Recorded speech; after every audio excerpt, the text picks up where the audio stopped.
Welcome back to Business Week here on Arise News. Identity is everything, and in Africa's growing digital economy, it's fast becoming the key to unlocking trust, financial inclusion, and secure online access.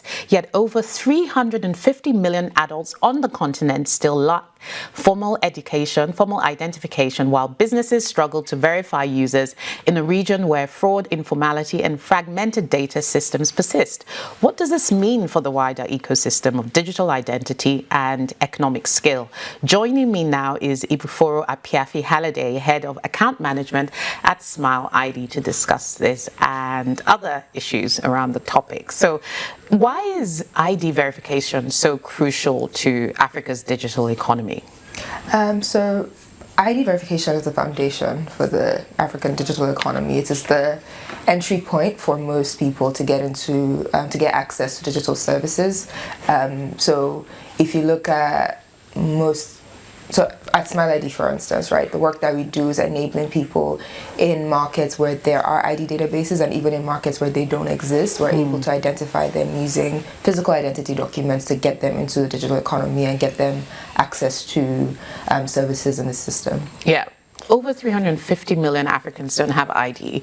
You know, when we talk about these big numbers in Africa, we're talking about energy access, financial inclusion, but rarely do we talk about the fact that hundreds of millions of Africans don't have access to any formal identification. Why is this such a major problem? What are the root causes? So in some markets, I mean, we've been doing a lot of advocacy, right? In some markets, it's just a case of there are physical documents, but there's just no digital version of those documents for players like So us. When you say physical documents, for the benefit of our audience, what sort of physical ID documents? Are you just talking about passports, driver's licenses? What are you referring to specifically? So there's a wide range. So in most markets, you'd have like the passport and driver's license. In Zambia, for instance, you'll have the Zambia National Registration Certificate, which is like the most widely available document in Zambia. That document in particular is super difficult to verify, but then because we've seen partners wanting to go into that market, we've done a lot of work to be able to use those documents to verify individuals and get them into the pipeline, get them access to lending, get them access to digital financial services in general. Yeah, so how would Nigeria's NIN, your national identification number, how would that fit into this whole conversation? So your national identity number makes things a lot easier for you because we're calling an active database that's been managed by a government entity that has been verified as the person has been onboarded. So as an individual, I'm trying to get access to digital financial services in Nigeria. What will happen is I'll provide a selfie. We typically advise that partners request for a selfie because we're able to catch 50% more fraud when we're doing some sort of facial verification. So you provide that selfie, you provide your ID number, we're then able to verify that the person that has presented themselves is the true owner of the ID number, and therefore we advise our partners to, hey, go ahead and onboard this person. This is a valid person. This is a real person that actually exists on the Nigerian National Identity Database until you can provide services to them. Yeah, it's interesting because, you know, in my mind, if you already have access to the internet and you're using any kind of product or service on the internet, especially if you're paying for it via the internet, in my mind, you already have a sort of digital ID footprint in any case. So why is there a next layer beyond that? And then how do you start to onboard those who are not digitally included from an ID perspective into that whole ecosystem? So people that are, like, in most cases, when you have a digital footprint, so if you look at it from the point of maybe setting up your email account, they only ask for like basic information and maybe your phone number. There's no actual check being done on like the individual to ensure that they belong to a country or nationality and that they're not just I don't want to say the word fraud, but like they're not impersonating someone. Yeah, they're not impersonating someone or anything like that, right? So those checks are not typically done at the point of maybe creating an email account, creating a social media account, etc. So while you have a digital footprint, that's not necessarily tied to you as an individual that's recognized by a government entity.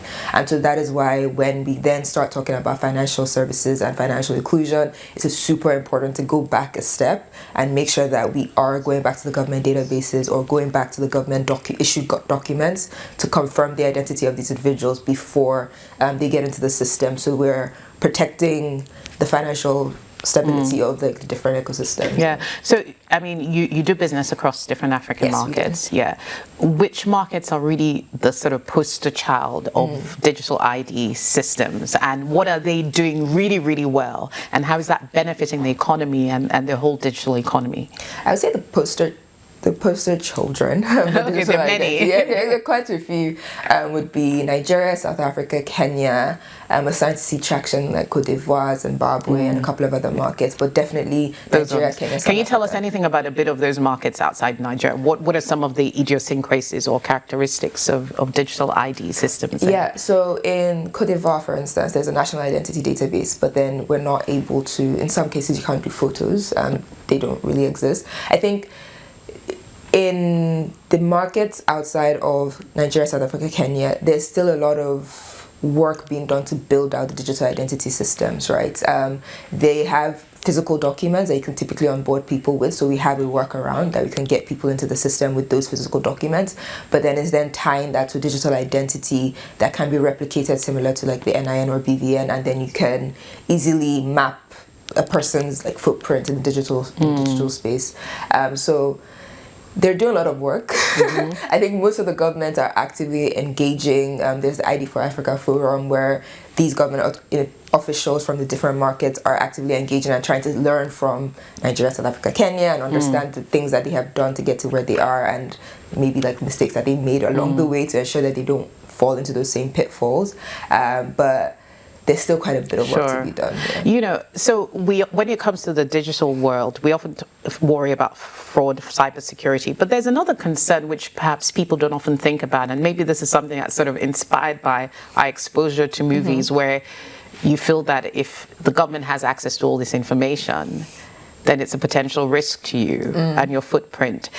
Do any stakeholders or your partners express those sorts of concerns? And how do you then marry that with working with regulators? 100%. Okay. We're starting to see a trend with individuals getting more and more conscious about who's accessing their data, what level of data they're accessing, how long they have access to it for. So when we're working with partners, we typically insist that you request for consent from the individual before processing their information. So as part of our flows, there's typically a screen where the user has to directly consent that Bank A or Bank B is going to access my data and this is what they're going to do with it, right? So from an individual perspective, we're definitely starting to see a lot more questions being asked by individuals. For financial services or like our partners who basically collect this information from individuals, they're also getting more concerned around, okay, so how long is data being stored for? What's additional processing are other people doing with this data? And in terms of regulation, the regulators are actively pushing more and more for these businesses to be more transparent with the individuals around how they're collecting their data and using it. So, I mean, let's look over the next 2 years or 3. We have a digital economy that in Africa that's $1.5 trillion and growing.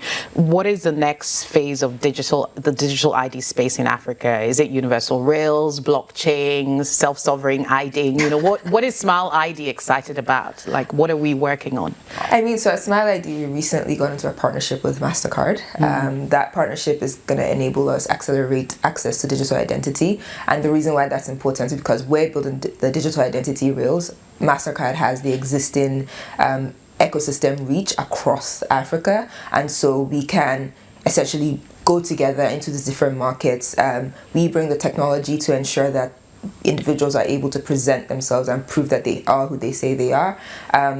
And then we're also blocking fraud and impersonation while working hand in hand with MasterCard. Sure. AI and deepfake must make that really difficult sometimes. It makes life interesting. Right? Yeah. I mean, for us, we built our models leveraging multiple layers of computer vision and machine learning just to ensure that we are able to spot the synthetic fraud that comes from like AI generated. Very, very fascinating conversation, Ibifuro. Thanks so much for joining us. Ibifuro of Smile ID, Head of Account Management. Well, that's all we have time for on Business Week this week.